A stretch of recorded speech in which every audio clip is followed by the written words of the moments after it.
All right, it's retrieving. Oh, I think you're live, guys. Okay, we're live. There's always a bit of a delay. Hello. It's Tuesday. It's 4 o'clock Pacific, 6 o'clock Central. Here in Costa Rica, we're on Central Time, 7 o'clock East Coast, midnight in Dublin, 1 a.m. in London and most of Europe, 8:30 and 9:30 a.m. Wednesday morning in Australia, 11:30 a.m. in New Zealand, and it's Facebook Live. Hello, everyone. Really great to be with you, and we're streaming on a number of platforms today, which is really exciting. Our guest today is my good friend, Dr. Marcelle Pick. And I want to do, I'm going to read an introduction first before we get to it, just so that I don't miss anything about Marcelle's expertise, because it's just excellent. She's an OB-GYN, a nurse practitioner, passionate about transforming the way women experience healthcare through an integrative approach. She co-founded the world-renowned Women to Women Clinic in 1983 with the vision to not only treat illness, but also help support her patients in proactively making healthier choices to prevent disease. She successfully treated thousands of individuals through her unique approach to wellness. She's currently shares with me faculty positions at the Institute for Functional Medicine. We've had many a dinner together over the years at events that we're teaching at. She's medical advisor to Healthy Living magazine, writes a newsletter for MarcellePick.com, lectures on a variety of topics, including weight loss resistance, infertility, stress and illness, and adrenal dysfunction. And it goes on and on. She's been on PBS shows and Elle magazine, Glamour magazine. She's just an expert whose gift of expressing complex ideas in an easy to understand way makes her a pleasure to listen to. So Marcelle, welcome. Thank you so much. I'm so thrilled to be here. Yes. Oh, yes. It's exciting to do this together. It is. It really is. And today, you know, we're in the new year, and one of the things that we wanted to look at is what happens to these resolutions that so many of us make, our New Year resolutions, and they fall by the wayside. You know, we just kind of forget about them too often. And I don't make New Year resolutions anymore because I found that I was sabotaging myself, and I'd be a little down that I'm not doing what I said I would, you know, and so I just don't do that anymore. So I know that's a topic that is tender for a lot of people. But I was asked to bring it up, and I think it's a great topic to begin with. So let's start there. What do you think about this concept? It's a great question because we know that so many people start out saying, I'm going to go to the gym, and they get a gym membership. And then in about, week 10, they're not going anymore. And they also make that resolution about weight loss that, they're going to this year, this is the year. And then they try the same thing that they've tried before, and they do the same things that they did before, and nothing changes. And you're so right, Tom. What happens is that people feel so undermined because they're making these resolutions, whatever that means anyway, and they're not making changes that will help them adapt to maybe what they didn't do in the past. So I don't think the idea of a resolution is a really good one. The idea of changing and having goals for yourself, absolutely. But if you don't have smart little things along the way to change behavior, nothing changes. It's the same old, same old. Yeah, we today, actually, I decided I'm going to do this thing and see, I've never followed this guy, so I'm going to do this thing. Tony Robbins has a 5-day program that began today. Yep. And it's free, and he's got 800,000 people on this thing, which is just remarkable, And I've never really listened much to Tony Robbins, and now I have, and we got to pause. We have a guest here. Of course we do. We do. Look at this one. Hi, sweetie. Oh my goodness, you're getting big. Look at you. Oh. He's had his first sick. Well, actually, I know because we were talking about it. Gio had 3 days of a fever.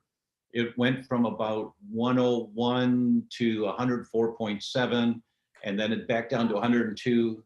He said, "Oh, Mom, I've had enough of Dad. I've had enough of Dad." And it was 3 days, and we know that a fever is a really good thing. For those that don't know, it's a really good thing because what you're doing is you're exercising your immune system, making it work to protect you from something you've been exposed to. And a fever that's under 104 is perfectly safe for a couple days. No reason to take any interventions. But at one point, Gio's temperature went up to 104.1, and we were both concerned. So I agreed, and we got some ibuprofen. So we gave him a little bit of infant ibuprofen, and his fever came down to about 100 within a couple of hours. But then I realized, well, wait a minute. We don't really want to shut down his fever. We want his immune system to continue fighting whatever it is it's fighting. And so we didn't give him any more ibuprofen. And we did some natural antibiotics, and there's a spleen pump technique that I learned many, many years ago. And he just wanted to be with his mom. You know, he was the happiest little boy, smiling, not complaining, but just wanted to be on Mom. And he's still breastfeeding and eating regular food, but he didn't eat any regular food for the last 3 days. So the fever broke yesterday morning, and still he was off. Now this is really interesting that our son, everyone that meets our son says, "Wow, what an aware little boy," because he looks at you and he really looks, you know, and you know that you're in the presence of someone who's connecting with you. Yesterday, he was off. He was walking around, and he didn't have that same groundedness, and his fever was breaking. It was down 100, maybe 99.5. And it was breaking, but he was off, really off his presence. I guess I'd say it like that. And I got concerned. I got concerned because was there some kind of damage done here? And it just made me sensitive. And Marcy, I think, said it first, but we both were extremely aware. What happens to parents whose children receive a vaccination, not necessarily this current one, but a vaccination, and the child has a side effect? And these poor parents, because the child is off, and sometimes it's really severe, and they're off, they're in pain, or it's not the same child. And we hear that, and we're pretty disconnected from in general. I'm wondering if anyone out there has had that experience with their children or a family member where the child was just off, just not the same. Again, but it really scared us. And so we were watching him closely yesterday. And then he broke out in this rash, which had me concerned. But it turns out, you know, that rashes after a fever breaks from a viral infection are pretty common. Pretty common. You just want to make sure the tonsils aren't swollen, and he has a visible infection. But aside from that, it's okay. And now he's back to normal and just fine. That's a little bit of a divergence. I'm sorry he came in. That's a little divergence. I wanted to share with everyone this thought process we went through. And even though I know a fair amount as a parent, I just got scared. Oh my God, what if? Absolutely. It happens all the time like that, I think, for people. No question. Yeah. So back to our topic here. And Tony Robbins. Tony Robbins. And Tony Robbins was talking today about why the things we want in life are not manifesting, why we're not manifesting these things. And he had some really great ideas, I have to admit. This guy really knows what he's talking about. And I'm not so much on the rah-rah, jumping up and down and screaming and yelling to generate energy. But he was right on the money of how to ask questions of yourself in a different way, that answers become very clear for you. Today, he talked about 4 different aspects of ourselves. And because I think this relates to this topic that we're on here today. And it was the warrior, the magician, the lover, and the sovereign. the king or the queen. And when you think about the warrior in you, you think about when you're protecting and out there. And if you think about that energy, where is it located in your body? Touch an area where it's located. And then what does the warrior say about this goal of yours? What do you have to do from a warrior perspective to do this goal? And answers came to me right away on the goals that I was thinking about. And the same thing with the magician, with the lover, and with the sovereign.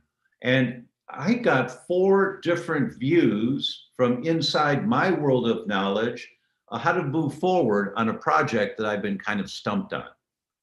And I'm wondering how that might relate to when we make these goals of what we want at the beginning of the year and we fall down on them.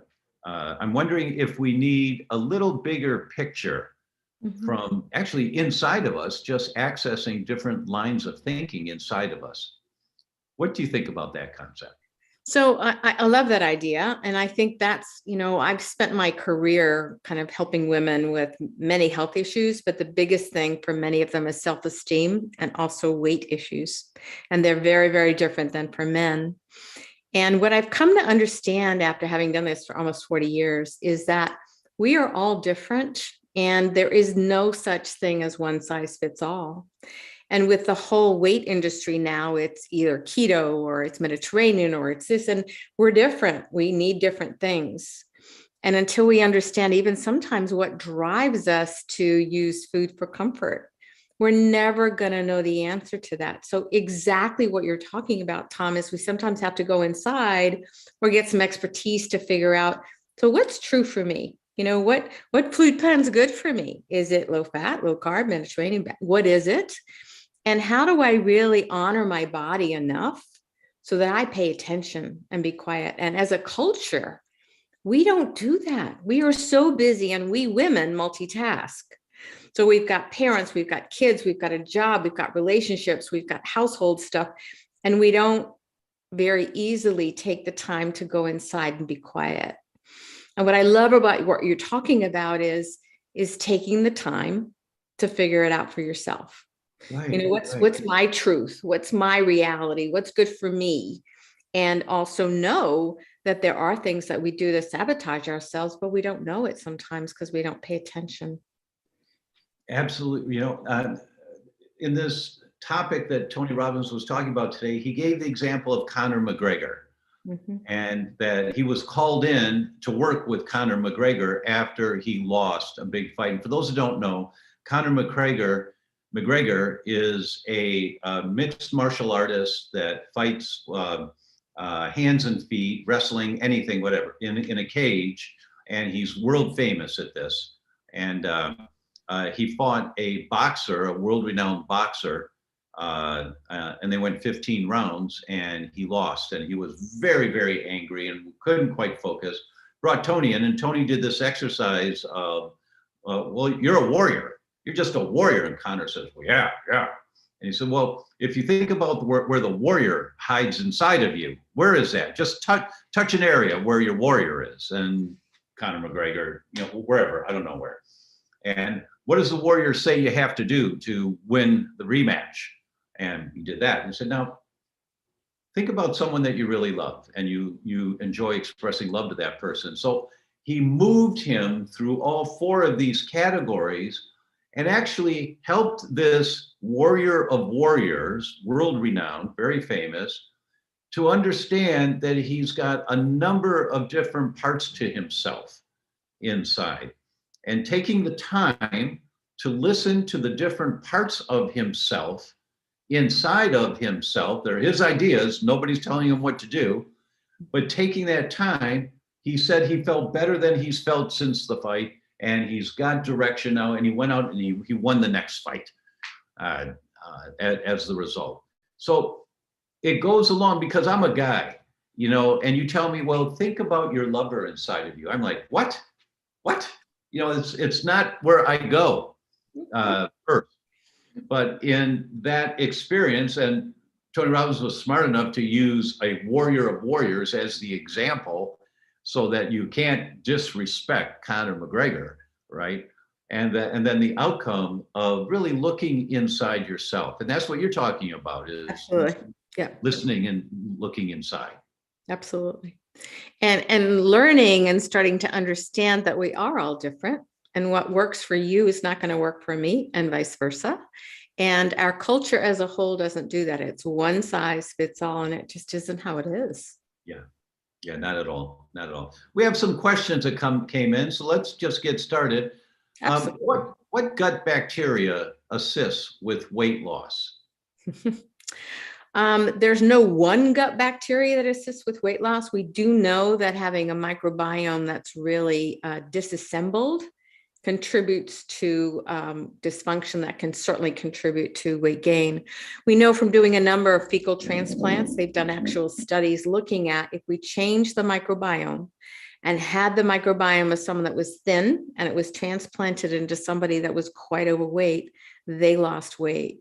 So there's an absolute relationship between the gut microbiome. Do we know specific, microbiomes that really change things? We don't, but we do know that we have to have a healthy flora to contribute to normalizing weight. It's one of the pieces to the puzzle, not the whole thing. Right. I'm going to add to that. The Pima Indians, who live in the Southwest US and across the border in Mexico, northern Mexico, they're of the same lineage, the same history, but some of them live in one side of the country, the border, and some on the other. The Pima Indians in the Southwest US have been on reservations down there for over 100 years or more. So they've been completely at the mercy of the federal government and the Bureau of Indian Affairs, or whatever agencies bring them food and set up their schools and all of that. Whereas the Pima Indians in northern Mexico still live the way they've always lived for literally hundreds of years. And they've got some creature comforts, but they're very basic, simple living people. So both groups carry the same genes. But because the now, if you're a Pima Indian, how did your ancestors survive in the desert? How could they possibly live in an area where you can't grow any food? That those that survived developed the microbiome that hoarded all the calories that they possibly could and utilize every single calorie very efficiently. And what you don't need right now, you store, because they didn't get food very often at all. And so we know that the microbiome passes on through the mother, generation to generation. And so the microbiome of the Pima Indians tends to be a microbiome with more of the bacteria that hoard calories, because that's how their ancestors survived. There's no other way. Those that weren't efficient with the calories, they died and they didn't reproduce. So the ones that reproduced, brought children into the world, were more efficient at hoarding these calories. Now, okay, so that's the Pima Indians in the Southwest US and in Mexico. Same generation, or same ancestry, same general microbiomes in principle that they start life with. But the Pima Indians in the United States have been under the supply chain of the federal government, getting canned foods and cheap, inexpensive food that's been given to them. They can't find jobs. Today, 50% of Pima Indians are obese and have type 2 diabetes by the age of 35. 50% of them. Yep. Now, their cousins on the south side of the border are still eating the way their ancestors ate, more or less, rice and beans and really simple things. 4% of them are obese and have type 2 diabetes. Mm-hmm. So the microbiome, as Marcelle is saying, is critically important to what kind of a microbiome do you have. And it's not one type of bacteria that does it, but there are categories of bacteria. There are the Firmicutes category, Bacteroides, and the ratio of the two tells you, and many different stool analysis will do a ratio of the two. And when you do a ratio of the two, if you have a ratio that's higher in the calorie hoarding bacteria, then watching your calorie intake is really important. If you have a normal Bacteroides to Firmicutes ratio, then calorie counting is not so important. Really, quality of the food is top priority for your weight. But even if you eat the highest quality food and you've got that dominance of bacteria that hoards calories, you're going to hoard calories because it's a life-saving mechanism. Mm-hmm. So the idea of building a diverse microbiome and all the things that we talk about, eating different root vegetables every day, because each type of root vegetable feeds different families of good bacteria. They never feed the bad bacteria. So don't eat just sweet potatoes. Have some root vegetables every day. And we tell patients, go to Google, type in list of prebiotic foods. The prebiotics feed the probiotics. And print out the list and put on your refrigerator. And every day you have 2 from the list. So you have 1 root vegetable every day and 2 from the list. And you'll learn that banana is a prebiotic, feeds the good bacteria. Onions are a prebiotic. Garlic is a there are many normal foods. You don't have to eat this weird stuff that you've heard of, right? Right. So, Kimchi, right? Right, kimchi, and which I personally like, but some people don't like that kind of weird stuff. Absolutely. I have rheumatoid arthritis. What gut microbiome test do you recommend? And I am on the autoimmune prevention diet, and I believe I have histamine intolerance, so would like to heal my gut more. Marcelle? Sure. So one of the things that we know about rheumatoid arthritis is that it's an inflammatory disease, as we know. And the thing that makes the biggest difference is also not only finding out what's going on in the microbiome, because we do need to know that, because sometimes you can have inflammatory things like you can have yeast overgrowth, you can have worms, you can have parasites, you can have so many different things and cause disruption there. And also SIBO, which is an overgrowth of bacteria in the small intestines. But there's also many times there's foods that you might not be aware of that are actually healthy foods that you're reacting to. And we might call that something called dysbiosis, which is a really weird name. And it just means that the body, the gut mucosas got very tight junctures. And if those junctures have little, what I call it, almost look like cheesecloth with holes, food particles go out into the bloodstream. The body thinks you're having an allergic response. You aren't. But the body's acting as though you are, so it feels like that food's causing a problem. So many times we might have to take a lot of unusual foods out of the diet, then also heal the gut microbiome with using nutrients or something to treat the bacteria or the SIBO or the overgrowth of bacteria or the bacteria you don't have enough of. And as we do that, then you might find that the symptoms of the rheumatoid arthritis and that inflammation goes away. But here's something else that's important. And we never talk about this very often, and that is our emotions can cause cortisol to go up. That can cause that fire to start in the system. And it's an inflammatory cascade that continues to be harbored by the stress response that can come from our early childhood that hasn't been resolved, that can come from a pattern of thinking, like you were just talking about at the beginning, that Tony's so good at, is identifying what is that gerbil wheel we sometimes get on. Are we a protectionist? Are we expecting a lot of ourselves? Do we not feel loved by the world, and so on? And also toxins. Mold can contribute to that, as well as other toxins, lead and mercury. And also Lyme, unfortunately, and Epstein-Barr. All of those things can cause inflammation. So it's not just as simple as the microbiome.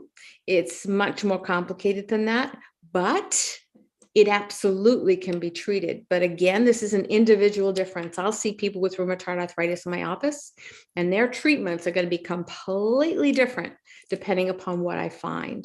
is kind of what's upstream, what's the cause of the cause, what created the problem to begin with. So I'm looking at all the different levels. Did they have lots of antibiotics as a kid? Did they have lots of stress as a kid? What kind of stress do they have now? How are they living their lives? How much joy do they have? Do they have enough time outside, sunshine? Oh my God, we need it so badly. And 93% of the time we're inside. You aren't, because you live in Costa Rica, but we, I'm in Maine, and it's been -16 and -10. I was like, oh my God. Yeah. So those are all pieces to the equation. So it's not a one size fits all either here, but it is, we need to dig a little deeper to find out what's behind it. Just doing an anti-inflammatory diet may not be enough. Yeah, it's a good start. It's important to do it. Yeah. There are many different triggers, and very well said. Yeah. Someone who comes most weekly to Facebook Live and always has great questions is Shanquila. And Shanquila says, why does one get dysautonomia after a viral infection, and what can you do for it? So that's a really good question. And I'll start with that one. Yeah, go for it. If you are developing dysautonomia, which means that your nervous system is not quite working the way it's supposed to, and your body's actually starting to shut down. Mm-hmm. And I've only had a couple of cases in my career, so I'm no expert on this one, but we always had to support the immune system. And in a major part of supporting the immune system always includes rebuilding the microbiome, because 70% of your immune system is in the gut. So you want to start there as a component of treating this. But you have to look at what's draining the bank account of the immune system. Right. Where are the withdrawals coming from? Is your immune system fighting dairy, and you're eating dairy every day or 3-4 times a week, and your immune system's having to withdraw much of its precious energy to fight dairy?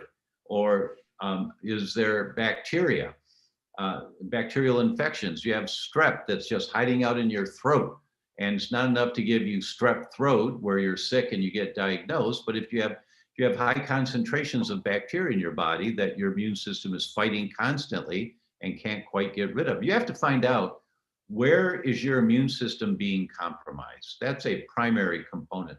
Marcelle, is there more that you would add to that to begin exploring? There is, and it's very similar to what we just talked about, quite honestly. I mean, it can be coming from many different places, including that stress cortisol response that's causing that nervous system to be so compromised. So it can, again, it can come from many, many different things. And what we're, interestingly enough, Tom, what we're seeing is we're almost seeing that response in some people with either post-COVID syndrome or that get, slammed with COVID. So it's not an unusual kind of manifestation, including what they call the brain fog and the kind of disorientation and the, inability to kind of be present. So it's kind of very similar with that kind of viral load. But the question is, why is the body not able to take care of it? Why is it not able to, get rid of it? I talk a lot about lymph drainage, and even for those people that have that kind of syndrome, is to even just, bounce. You don't need a bouncer, just bounce at least 1 minute a day to get that whole lymphatic system, because we don't do anything on a regular basis for the lymph system. So that's very important as well. Well, that's what Tony Robbins has 800,000 people doing today. Stand up, jump up and down, get your, it's more active, but same concept is just get your body moving. And for my entire career, I've always recommended mini trampolines to people. Hands down. The older they are, the stronger the recommendation, because you get one that's got a bar on it. You just hold the bar and you just walk on it. You just start walking. And some days you'll be able to twist a little bit. You'll find within a few months, you're cooking. You're just moving much easier than you have been. It's an excellent form of exercise, non-traumatic exercise. Absolutely. The second part to Shanquila's question is, do you have to be a true celiac to go on to have chronic inflammatory response syndrome? And the answer is absolutely not. Remember, when you have a food sensitivity and you eat the food, you're pulling at the chain of life. And the chain, if you pull at a chain too hard, it always breaks at the weakest link. It's at one end, the middle, the other end. It's your heart, your brain, your liver, your kidneys, your immune system, wherever the weak link is. So you eat the foods that you're sensitive to, you're pulling on the chain. And if it breaks in such a way that the vulnerability in your immune system is to your respiratory tract, chronic inflammatory response syndrome, and you're having a hard time breathing, then that's where it's going to manifest. But you have to be a true celiac for those with a wheat sensitivity for that to happen. And the answer is absolutely not. There are many, many studies on this. I'll just give you one study. Marios Hadjivassiliou is a very famous neurologist that runs a tertiary research center, a neurology research center in Sheffield, England. A tertiary center means you go to see your doctor with some nervous system problem. Your doctor does some things, doesn't work. You go back to him, he sends you to a neurologist. The neurologist does some things, they don't work. You go back to the neurologist, maybe try stronger medications, it doesn't work. Then you go back to the neurologist. Now he refers you to a tertiary research center to try to figure out what's wrong with you. And Hadjivasiliou's team wrote that when the cause of a neurological complaint is known, meaning they're able to diagnose what's going on, the number of people with elevated antibodies to gluten is 5%. When the cause of a neurological disease is unknown, meaning at the tertiary research center, they can't figure it out, the number of people with elevated antibodies to gluten is 57%. Wow. And that's the weak link on the chain for those people is gluten sensitivity without celiac disease. Right. And it's manifesting in some neurological complaint that no one could figure out. So, and that's true with the immune system, with the kidneys, with the liver, with the skin, whatever symptoms you have are determined by where the weak link is in your chain. And that's from your genetics and how you lived your life. Functional medicine, we call the antecedents. That's the geek word that means how you live your life. So if you eat canned tuna fish 2-3 times a week for years, you're going to have mercury toxicity. You know, that's an antecedent that set you up for mercury accumulating in your body. So that's what antecedents means. There's a question here from Instagram on suggestions on testing for blood-brain issues. So I assume you mean the blood-brain barrier with that. And Marcelle, do you want to start with that one? So say the question again. I didn't quite understand it.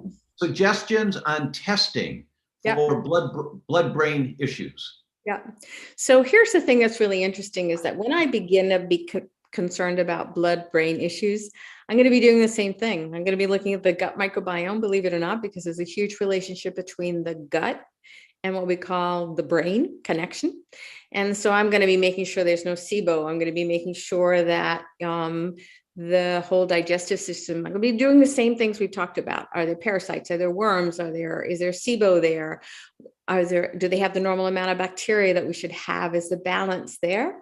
And then I'm also going to be doing some things like adrenal testing, because adrenal cortisol can cause significant problems, and also Candida that can cause blood-brain issues in a very remarkable way. So can mold. So you can hear the pattern here, that there's a lot of similarities.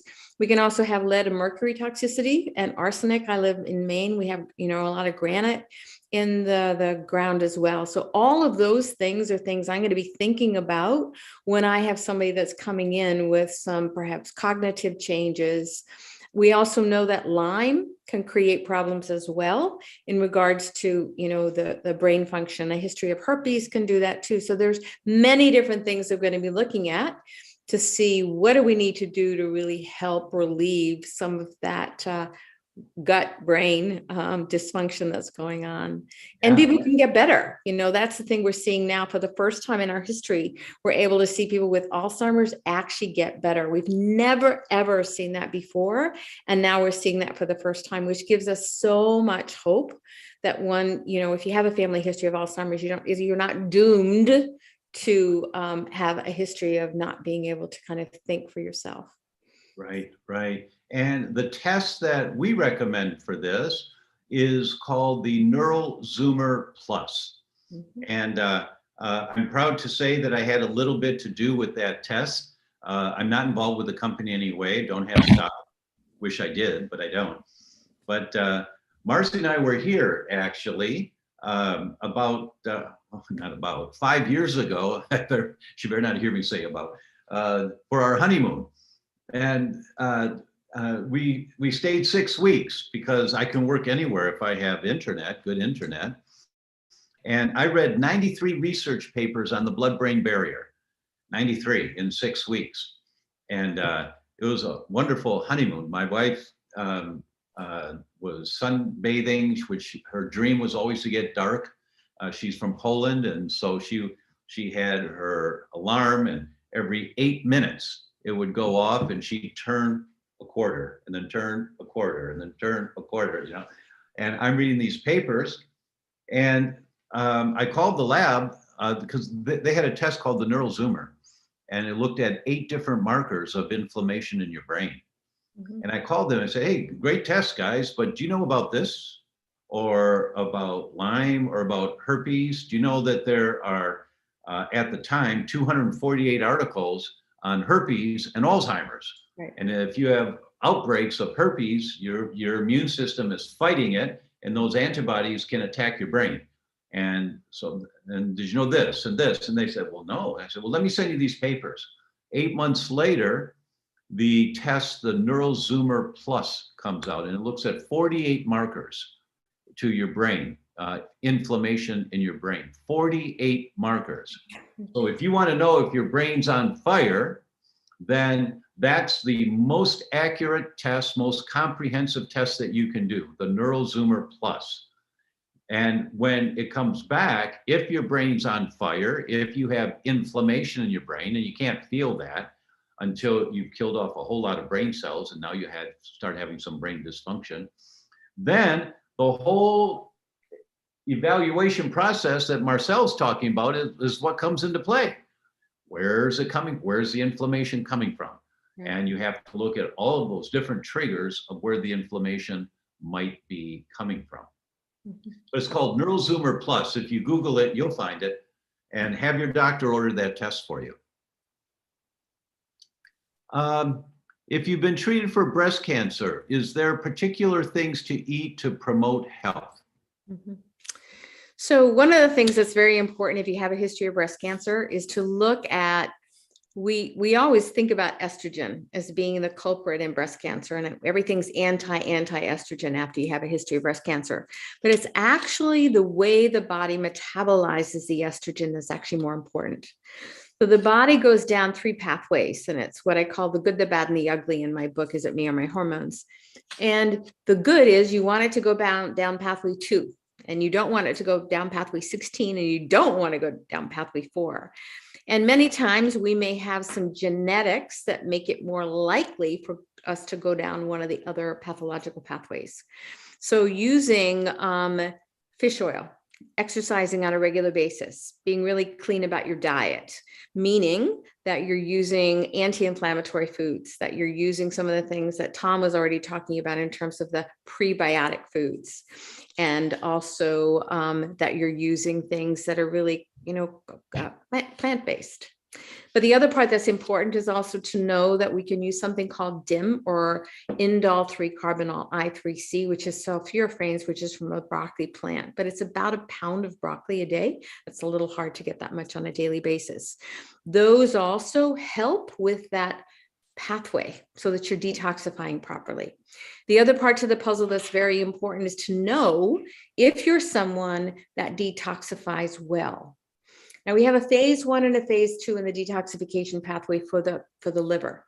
Phase 1 actually makes things more toxic meaning they're metabolically more active, which is a good thing. So it breaks it down. But if you don't have a really good phase 2 in which the body's really getting rid of those toxins, then we can actually have them stored in the body and we actually get sicker from a Tylenol that somebody else wouldn't have. Those are all very important because that also helps with detoxification, and so does the gut. If you have a gut that's not doing well, and you're doing all these wonderful things for the liver, and you're not having a digestive system that works, that also contributes to someone if they have a family history or even a history themselves of breast cancer. So again, it's kind of going back to the kind of looking at all the pieces to the equation. And when I have somebody that in my practice that has breast cancer, we're looking at all those pieces so that we can get them on the other side of health and well-being. If they have had chemo and radiation, that's going to be that much more important that detoxification actually happens in a very gentle way. I oftentimes will use nutrients, either ultra-inflammatics or some of the other products by different companies have fantastic products out there now, but it needs to be very gently done and under the supervision of a practitioner. Long-winded answer. But I'm sitting here thinking for the person who wrote that, who it sounded like has a history of breast cancer, you need to listen to this again and take notes on what Marcelle said, because this is not something you can pass and say, oh, it's too overwhelming, I don't understand this. No, no, no. You just take the time and you have to understand this, because these are the mechanisms that set you up for the inflammation that manifests at the weak link in your chain, which was breast cancer. So you have to find out, am I efficient at phase 1 and phase 2 detoxification? It's a simple test, but you have to find out. And what are the pathways that my estrogens are going down right now? And everybody has some 4 and everybody has some 16, but you really want a whole lot of the 2, that pathway. But you'll never know if what you're doing is working if you don't test to see. It's a simple blood test. And your doctor may not know about these things because it's not an area that they've really specialized in, like Marcelle has, and many functional medicine doctors have. But she has seen a lot of this in her practice, and everything she said are pearls. But for someone who, it's like we're speaking Greek right now, and you don't speak Greek, then what's really important is that you understand this one thing. Look me in the eyes. You need to find out how your body is functioning right now to know if you're setting yourself up for a recurrence of the problems you've had, or are you setting yourself up for protection from the problems you've had. And the only way you know is if you work with someone who knows what tests to do. It's the only way. You don't just start taking DIM or I3C or Ultra-Inflamex. Those are really great products, but you don't just start shotgunning. And, you know, I always want to set it up, but I've never set it up where I want on my phone when I'm talking here, I can just hit the button and the song from the 70s comes up, Shotgun. You know, it just play the song in the background. It's a good dance song, but it's not the way you want to live your future, is to shotgun and hope it's going to take care of the problem that you're not sure if you have or not. So another thing I want to add to this also, Tom, is that when you have a history of cancer, breast cancer, I actually had breast cancer in 2008. I never think of myself as a survivor. I always think of myself as a victor. I don't use those words. And I was very lucky in terms of kind of knowing enough and looking at what I needed to do in a very, very different way than most. But nonetheless, the fear that people have really needs to be addressed so that you're not spending your life fearful, because that contributes to more cortisol, which contributes to more inflammation, which contributes to everything we've been talking about here tonight about mindset. And that's really important. And I don't mean that you put your head in the sand and say, I'm going to think this better. I'm not talking about that at all. What I am talking about, though, is transitioning to what can I learn about myself, my biochemistry that I need to change and not come from a place of fear. That's the place that's very, very important. Right. Critically important, critically important. And thank you for adding that. So Marcelle, let's take a moment and talk about your drop 20. Sure. Tell us about that, please. Sure. So I've been in the weight loss world for a long time, and I many years ago was frustrated myself in that I was weighing and measuring, exercising like a crazy person, and my weight was not changing at all. And I realized, and I wrote the first book that I wrote, which was called The Core Balanced Diet, looking at what are the obstacles to weight loss, and they are hormones, adrenals, stress, digestion, toxicity. But I also, at the same time, started using homeopathics, and I started actually back in the day, I did HCG, and I was blown away at the results. But everybody gained the weight back. So I realized that I needed to find a different formula. So I developed homeopathic drops that actually suppress appetite, but they also help with inflammation and detox. And what happens that I say to people is it takes the noise of food away. So you're not thinking about it, you're not worrying about it. And for those people that have used food for comfort, it takes it completely away. But my people have also then an elimination diet because there's no dairy, no sugar, no soy, no alcohol, no grain. So I clean them out. And the 99% of my people lose 20 pounds in 6 weeks, 35 to 50 in 12.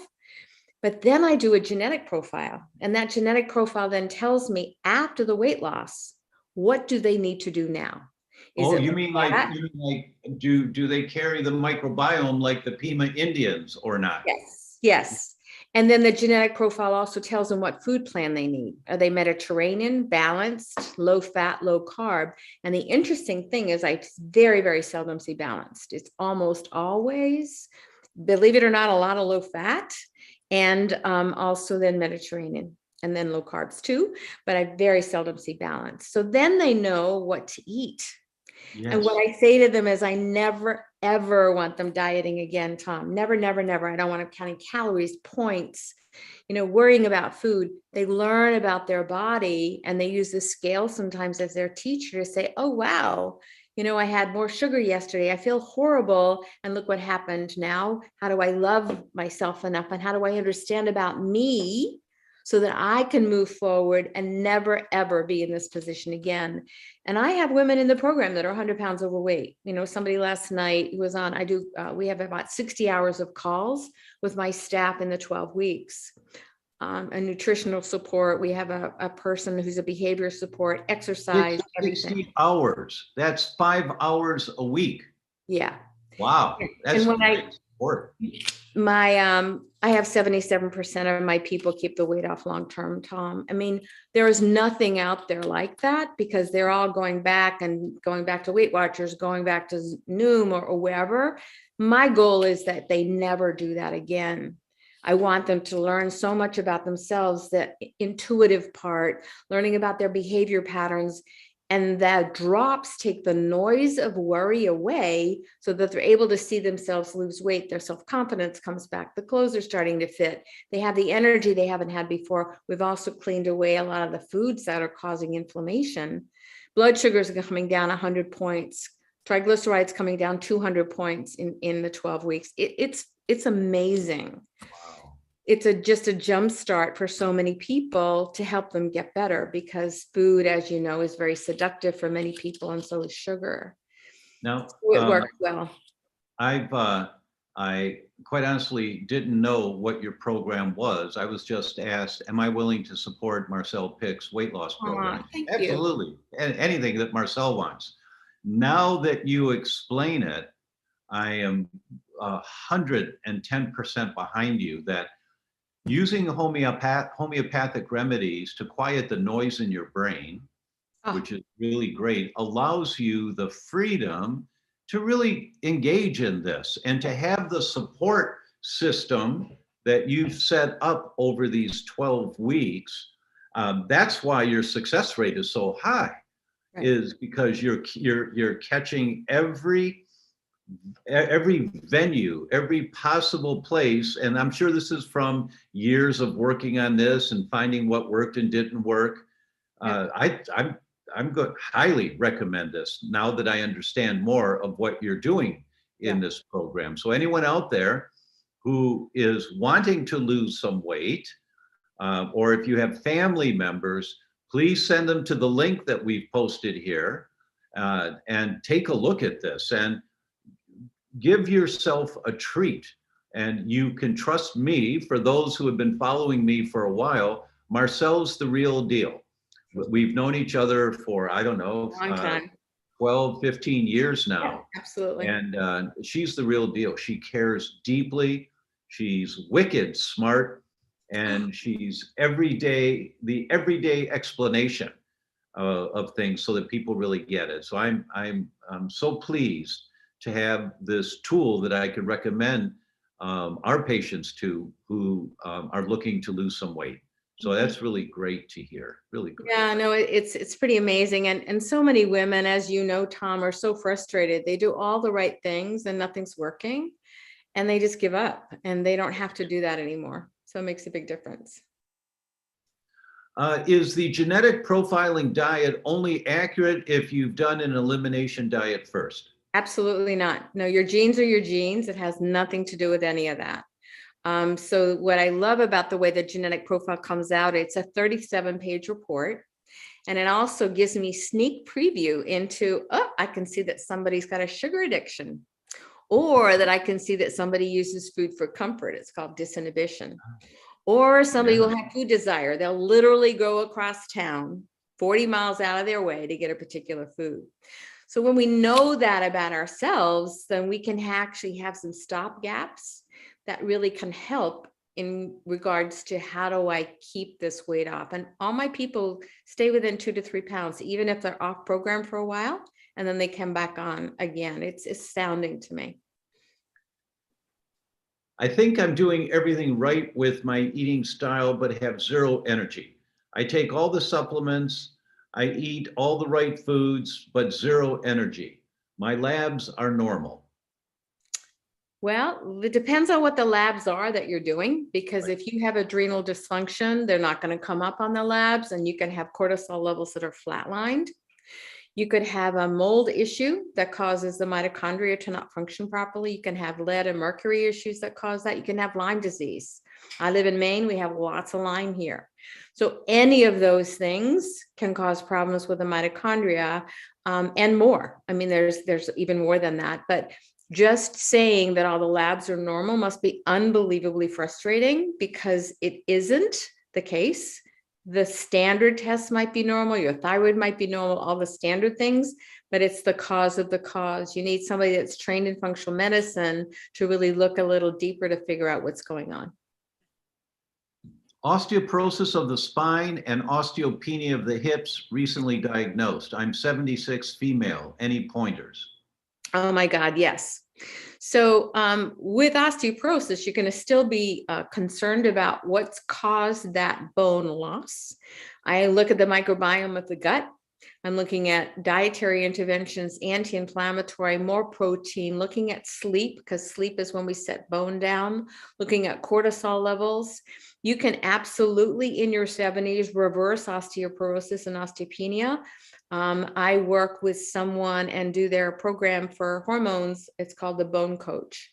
And the Bone Coach is a fantastic tool, another program that you can absolutely reverse that, no question. How serious is nail fungus issues and Candida issues? I mean, it needs to be treated, because Candida can really suppress the immune system. And many years ago, a lot of people and all the experts were talking about Candida being one of the contributors to cancer. So yes, of course it needs to be treated. Can it be treated? Absolutely. You don't have to go on a yeast-free diet the rest of your life, but the gut microbiome oftentimes is the culprit for having nail fungus. And treating that can make a big difference in terms of energy, immune function, normal bowels, and having a clear head, because Candida can absolutely affect brain function. I've heard Dr. Marcelle say if you have celiac genes, your entire household has to go completely gluten-free. Would taking Dr. Tom's E3 Advanced Plus make it so that they do not have to go gluten-free? So if somebody in the house has celiac, it becomes quite compromised when they are exposed to gluten in the house. So I'm one that believes, unfortunately, that they can't even use the same toaster. They shouldn't be having gluten in the house. They can't have anything there. And I know it's a drag for people because it's like, well, that's not fair to my roommate or my partner or my kids. But unfortunately, it is, if you have 2 bowls of spaghetti and you stir one with a spoon and then you put it in the other one, guess what? That's going to create more reactions for someone that has celiac. It's a big bloody deal. So yeah, unfortunately, you have to be that careful. Yeah. The sensitivity to wheat for people, not just celiacs, but people that have wheat sensitivity, how much wheat does it take to activate inflammation? Nanograms. Right. Just read the science. That's a billionth of a gram. That's all it takes to turn on the inflammatory genes in your gut and cause leaky gut. So for the people who live in the household of a family with celiac, we've got a little different initial approach, Marcelle and I recommend they do the wheat zoomer. Because when they do the wheat zoomer blood test, because you zoom in on the problem and it's extremely accurate, if it comes back and it shows that you've got a problem with wheat, you may not be a celiac, but you've got a problem with wheat, then you embrace the concept of the gluten-free house, because we started off this episode tonight with me telling you about Dr. Hajivasulu. 57% of the people who are referred to a tertiary research neurology center to figure out what's wrong with them, when they can't figure out what's wrong with them, 57% of them have elevated antibodies to gluten. It's the wheat that's causing the neurological problems. They put them on a gluten-free diet and they get better. Right. So it can be your skin, it can be your joints. You don't have to be a celiac for this. So if you live in a home with someone that is diagnosed with celiac, do the wheat zoomer yourself. When it comes back, if it says that you got a problem with wheat and you've got the mindset that says, I feel fine when I eat my pizza, then that's what we're going to put on your tombstone. He felt fine eating pizza. Because now you've got the evidence. Now you've got the science that says you got a problem here, and you didn't listen. So here's the truth, and that is that most of us don't do well with gluten. I mean, they've changed gluten so much that that's the reality. We all, usually don't. Here's a question: why, after doing well, do I revert back so easily to overeating? How can I keep the good feeling? Even if I'm doing great, I seem to sabotage a psychological or biochemical component? ? Oftentimes it can be both, actually. So there's some testing that you can actually do on yourself. There's different quizzes with different books. One of my friends, Trudy Scott, wrote a book, The Anti-Anxiety and Food Solution. There's quizzes in there you can look at. That can certainly help because neurotransmitter imbalance can cause overeating. But what I oftentimes find with people is there's a story there. And it's a story that's usually set very young and very early on that contributes to that. So it's learning to work with someone or dig a little deeper, because it's very frustrating. And it's also for some people, they get so upset with themselves. That's not the place to start. It's a response. And it's almost like a protective mechanism. You just have to figure out what it is and work with someone to figure it out, as well as do a quiz to find out what kind of neurotransmitter support you need. If I were a person asking a question like that, I would want a doctor like you to be on my team, because you are an investigator. You're like me. You're a Sherlock Holmes. You got to find out why this is happening so that you can efficiently just make that little tweak that turns the whole thing around so that people can be healthier and successful at what they're doing. It's really, really great that you're here tonight. Thank you. Thank you. Let's see. There was one that really caught my attention here. It was, my belly button seemed to have gotten smaller and more tender around it. Is there anything I can do about this concern? Absolutely. I mean, sometimes, believe it or not, you can have an infection in the belly button and it can be very, very tender. So I suspect that's the case. And you might want to get some, homeopathic drops, perhaps that even some of the ones that have a diluted tea tree oil, and see if that would be helpful. But if it's tender, it's usually infection that's there. And we get bacteria in there all the time. So it's easy to have that happen, especially if you have a belly ring or something like that too. What is the cause of mold, please? The cause of mold toxicity? Is Mhm. that the question? I would So- assume so. Yeah, so we get exposed to mold, and if we have overexposure to black mold in particular, what happens is there's an absorption issue in the system, and you actually, it becomes toxic to the body. Mold is toxic anyway, but when you have a high amount of exposure, you then, especially if you live and have had water damage in your house, or you didn't even know it in the bathrooms because there's mold, if you think about black mold that's there. And there are people that are more susceptible because they're not able to detoxify properly. And then they can have neurological problems. They can have immune system reactions to all of those reactions that are a systemic response to high amounts of mold exposure. Can Graves' disease be put into remission naturally? My doctor says no, of course. My labs have improved in a few months, but still positive for Graves'. Any tips besides gluten-free, dairy-free, no caffeine, anti-inflammatory diet? Thank you.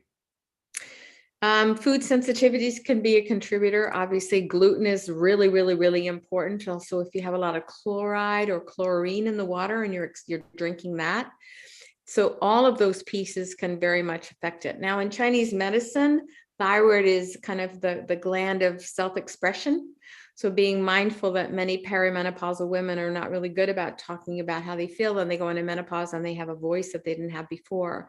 Do I believe that Graves can change? Absolutely, I do. Do I see it all the time? Not all the time, but I do see it.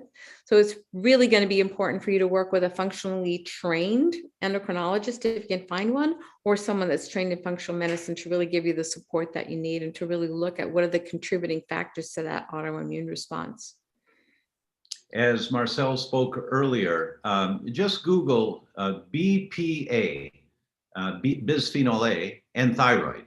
Just Google it. And here come the studies, how a chemical in the plastic that you're exposed to all the time, that chemical can bind to the thyroid, and it can be the trigger in the inflammation that causes Hashimoto's or Graves'. And so there's so many triggers, but as we've been saying here for the entire hour, is you have to investigate to find out why this is happening. And so, people ask questions like, well, what do I take for this? Or, and that is the old approach to healthcare that's produced the terrible results we have today. That's the pharmaceutical approach, is that if you have this, you take that drug. And I came into practice, and perhaps Marcelle also, we came in almost at the same time. And that we said, if you got this, I'll give you this supplement, or I'll give you this diet. And so I started off doing the symptom recommendation approach, and it doesn't work very well. Much of the time you'll feel a little better, but the problem's going to manifest itself somewhere down the road, worse.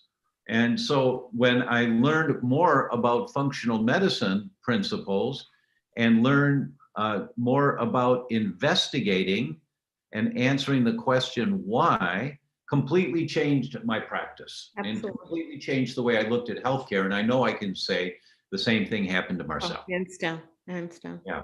So we've been listening to a world expert tonight, and what she came on to talk about was her Drop 20 course, which I didn't really know what it was, but now that I know, I'm 100% behind it, going to recommend it to all of our tribe that they do this. If they've been wanting to lose weight and they've tried and they're unsuccessful, absolutely do this course. You're in very good hands, And the likelihood of success, as she said, is 77% of people keep this weight off after they lose the weight. So Marcelle, thank you so much. It's really my pleasure. It's always a pleasure to be with you. And thank you everyone for joining us, and we'll see you